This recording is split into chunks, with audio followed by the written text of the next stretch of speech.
We just did a secret mission, like a task where all the housemates freeze, and we had to go in and basically sing a little song, One Love, try and get a reaction out of them. And they cracked. They did. Well, we don't know. They cracked it. Lee actually, I thought he was a lot more. I thought he was going to crack proper, but he didn't. It depends what the scales are of. Is he allowed to? I wanted him to break and give us a hug, but he didn't. He said he wanted to though. Dappy was quite surprised. He was quite chuffed, I think. Familiar face, innit? Familiar face, yeah. And I spoke to him in Greek a little bit, and he was like that, just to do. I went to kiss Louisa, and she kissed me back, so she kind of came out of her freeze. She went. Yeah. And Jim as well, Ledge.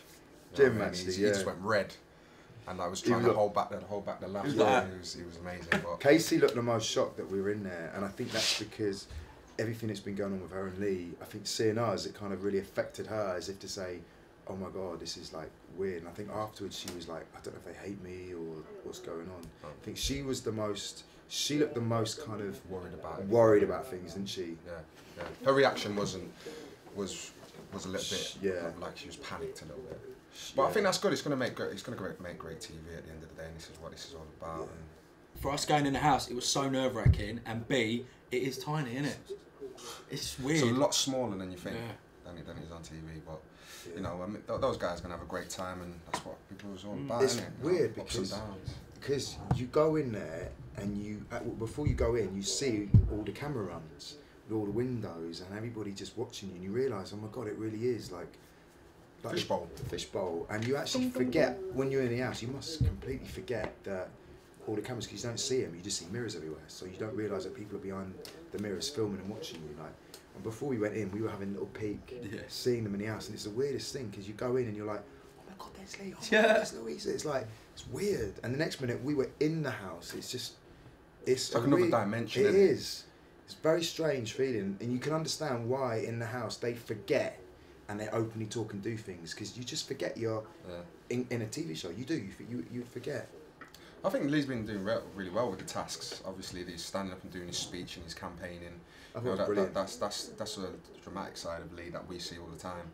And I'm glad that those guys out there got to see that side of him as well. Unfortunately, you know, what's going on around him is, I would say, it's not his fault.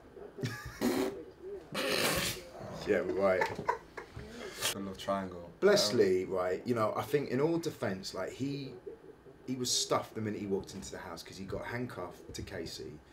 She's got massive and Lee's a and instantly it was like you could just see him like, all right, how he is. And then of course he sees Jasmine, who is this beautiful girl out of reach because he's handcuffed to the other one, and there's literally the kid in the sweet shop. As soon as he got the handcuffs come off, he wanted to go and kiss the pretty girl, but I think he felt kind of he needed to be nice to the girl that he was initially showing interest to, because he was handcuffed to her. But I think deep down he probably fancies Jasmine and Casey. He likes her. He wants to be his friend. He wants to be a friend. He's a little horny as well, you know. But at the end of the day, he's single, and you know the girls aren't making it easy, because you know this is actually showing how much power women have. I mean, Casey's throwing herself at him. I was watching last night. It was like she's following him around like a puppy dog, and it's a bit much. You know, it's quite a lot. Somebody own you that much, like. And she looks like that too. Lee's problem is he's too nice to everybody. He doesn't want to hurt anybody. He doesn't say just leave me alone or no. He's just like, oh babe, give us a cuddle then. And it's like, well, now you've just kind of past the friend zone. Past the friend zone. Yeah. He doesn't know about the zones.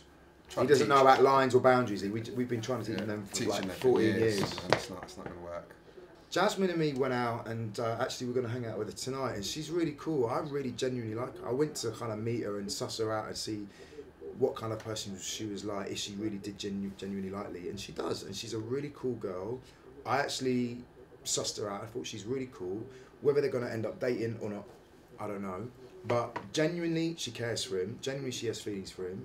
And I think that she's actually quite hurt that Casey's been throwing herself on Lee when she's left. It's a bit of a disrespectful thing she feels, because she's like, well, Casey knew me and Lee was kind of together, got together, had feelings for one another, and yet as soon as I'm gone, she's all over him like a rash. She's like, that's not cool. So I completely understand where she's coming from. And I think she probably feels a little bit hurt that it's almost like she feels that Lee's forgotten about her straight away. And she's like, I've gone and now he's forgotten all about me. So, but it's a TV show, you forget, don't you, when you're in that house? Yeah. That's right. I mean, for Lee, we already know what he's like anyway. And it's like, if she's not in front of him all the time as a reminder, he'll just slip back into being that lovable, flipping rogue butterfly that he is. You know what I mean? Land over there, land over there, land over there. That's just Lee. He's just a free spirit, Lee. Yeah. And he's always been like that. You know, he loves everybody. He doesn't really have a bad thing to say about anybody. He wants everybody to be happy and he wants to spread the love. The words of wisdom I'd give Lee would be, stop thinking about his That's it. Words of wisdom for Lee? Buffer some of your man. Just buffer it. Just think about it.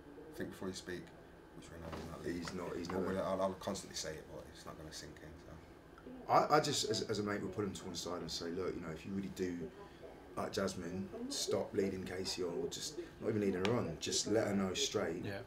And have respect for Jasmine, who's on the outside, and just be like, do you know what? No, I like her, and stick to it. Stick to your convictions. And like you say, but you know, Lee doesn't want to hurt anyone, so I know. How does he say that? But it was really genuinely nice to see him. It was nice to like be close to him because we've missed him, you know. And it was nice for him not to answer us back as well. Damn right, yeah. Yeah. No. Yeah. Yeah, it was good to see him.